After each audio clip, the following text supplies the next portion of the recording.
What's going on, everyone? Welcome back to Let's Talk Nerd. In this episode, I'm going to be talking about Destiny's Age of Triumph update that is set to release Tuesday, March 28th.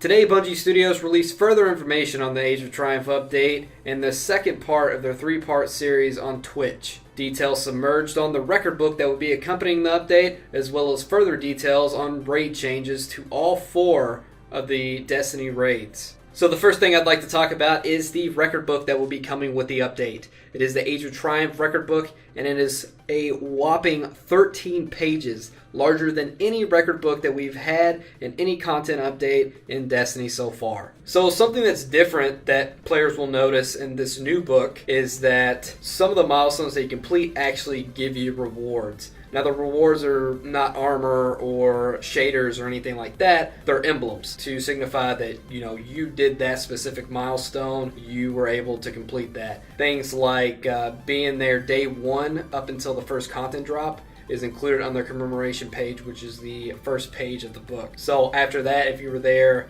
between the first content drop till the next content drop, and by content drop I mean expansion, so Dark Below, House of Wolves, between those time frames, if you were a player during then, you will get that milestone. And how it tracks that is if you did an actual activity. So if you played a match of Crucible, you completed a quest, you will get that milestone during that time. So there are 8 on that page actually, and each one will give you an emblem, with the 8th being completed by having all the other ones. So if you were there from day 1 and you've played for the past 2.5 years, you will get every single one of those emblems. And I'd say at this point that's probably an elite few that have been there during that whole time. I'm pretty certain I'll miss out on a couple of those milestones because I don't think I played up until the first 2 expansions had actually came out. That's I pretty much swore off Destiny for a little while. So that's something that a lot of players will get to have, because I know some people have played it every day since, it came out. So moving on past the commemoration page, you'll have class-based page, one for Titan, one for Hunter, and one for Warlock. Each of those pages share similar objectives. In the stream, they only showed 4 of the milestones, and those were completing the class Crucible quest, getting super kills, melee kills. One that they did not mention was a grenade kills, but it was very obvious that was the milestone. So what you don't have to worry about here is that if you already completed the Crucible quest, you will not have to recomplete them. You won't have to go back and, get those quests again and complete them again. That's retroactive.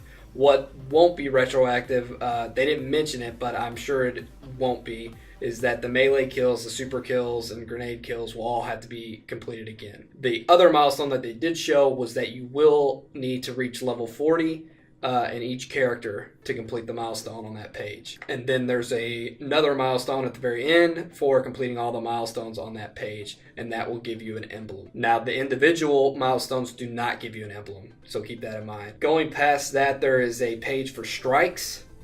Completing different strikes, different milestones for that. There's a page for Crucible, playing game types in Control, getting points in Control, acquiring points in Rumble, finding the ghosts in the Crucible maps. You don't need to do those in actual games, you can do those in private matches. And then there's a raid page to reflect all the new changes that are coming to the raids. I'll go ahead and say all the raids are being raised to 390 light for hard mode.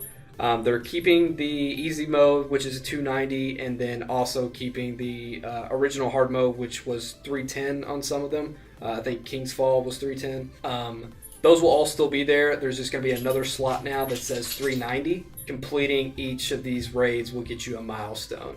So that's one. One milestone that I did notice that's going to be super ridiculously hard, I feel like, because I don't even think we ever got to complete it, was to kill all the Gorgons in the Vault of Glass. So the next page I'll mention is the collections page. This one is for collecting ships, collecting sparrows, emblems, grimoire, shaders, exotic weapons, and armor. You don't have to collect all of these items, just a majority of them. So I think for the ship one, you needed to collect 75 ships. But they did mention that there are way more than 75 ships.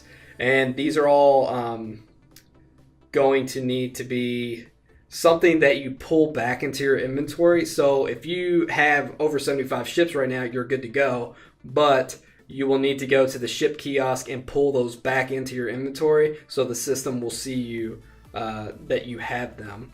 I'm not sure why they can't set it to just, have that when the update goes live, but that's what they mentioned that you will have to do. You'll have to pull the stuff out of the kiosk back into your inventory, which is probably going to take a lot of time if you have to get 75 ships and you pretty much got all of them. But I advise you to start collecting now, because some of those ships, the ones that you can buy in the store, are they'll eat up a lot of glimmer really fast. The next page is called the Wanderer, and you need to collect Sivas, ghosts, shells, do public events. The next page in the book is reaching a faction level of 25 in each of the factions. Each of those is a milestone on this page.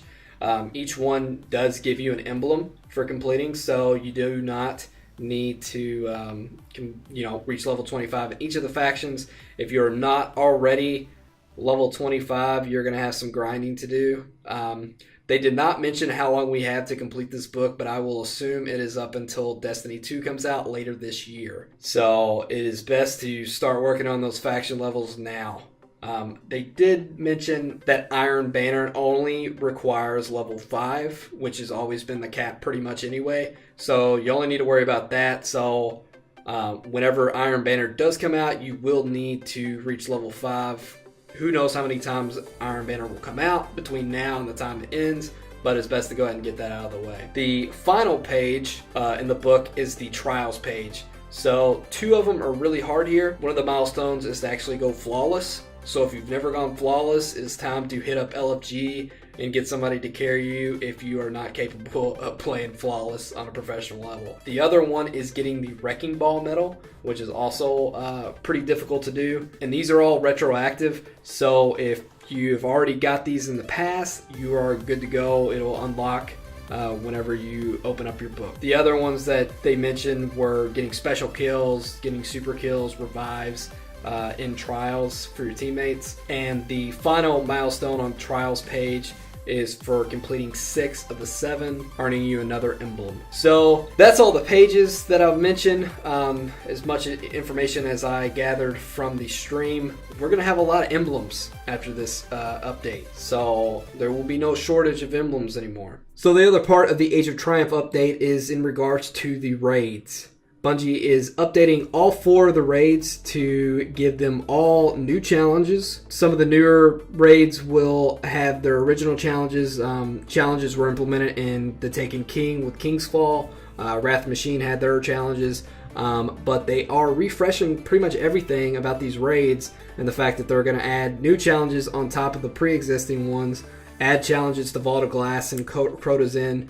And they're also adding new Ornamental Armor for each of the raids. So new armor to collect pretty much. As far as I can tell, it's pretty much the same armor, but they have 2 ornamental slots for the pieces. So that's pretty cool. Vault of Glass has a new helmet that they talked about. So that's pretty awesome. I'm pretty excited for that. I have not touched Vault of Glass for quite some time. I probably played Crota's Inn maybe 2 or 3 times. The fact that they're updating them and putting some new twists on these older raids is pretty exciting. They did stress in the stream that Crota's Inn, that they kind of revamped the entire raid.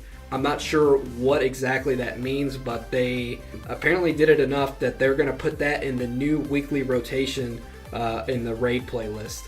And that's another thing that they're adding to this update, is that along with the weekly Nightfall and weekly Crucible playlist and dailies and things like that, they're actually putting in a weekly rotational featured raid. And that is when you'll be able to do the new challenges for the raids. Week 1, you'll have Crota's End. That'll be the featured raid. You'll be able to do all the challenge modes for that. Week 2 will be Vault of Glass. And then week 3, King's Fall, and week 4, Wrath of the Machine. So they're going in kind of the same order, but not really. So I'm thinking that they did a lot of new stuff with Crota's, which is why they put that in the week 1 playlist. That's the only reason I can think of, that they're really trying to highlight that one. even though that they really highlighted the Vault of Glass in their reveal trailer. So I'm not really sure what they were doing with that. But regardless, I'm super excited to play these new raids. I think it's going to be a heck of a lot of fun. I'm ready to get my raid group back together and get into these things and collecting the armor. So that's pretty much all they really announced in this Twitch stream. It was about an hour long, and they mostly just went over the record book and what all we'll get. And one thing I didn't mention earlier is that, like other record books, there are overall rewards that you will get for gaining experience from each milestone that you complete, earning your level up, leveling your level up for the overall rewards. But there are only 6 actual rewards spread out over 13 pages, and they are pretty much just emblems. They look pretty cool, but they're just emblems with this. But there is one additional reward, the 7th, being a link and a special code to purchase the Age of Triumph Crest t-shirt on Bungie.net, and you will be able to customize it with your gamer tag or PSN ID, which is pretty cool. And I think they did that for the first record book for the Moment of Triumph. I didn't actually buy that, but I probably will, since this will be the last major update to Destiny 1. So looking forward to this. It's looking good. I haven't played Destiny a few months now. I'm kind of ready to go back to it, especially with all this new updates coming out, all these milestones to go for. I still haven't completed my Rise of Iron record book, so I'll need to have to do that. So yeah, it should be a great time, and I'm looking forward to getting back into Destiny. Stay tuned to Bungie's Twitch channel. They are having another stream for the environmental details of the update, what it's going to be like in week 1 of Age of Triumph. And that is going to be airing on March 22nd. So be looking forward to that. If you've enjoyed this video, make sure to like and subscribe, and we'll catch you next time on Let's Talk Nerd.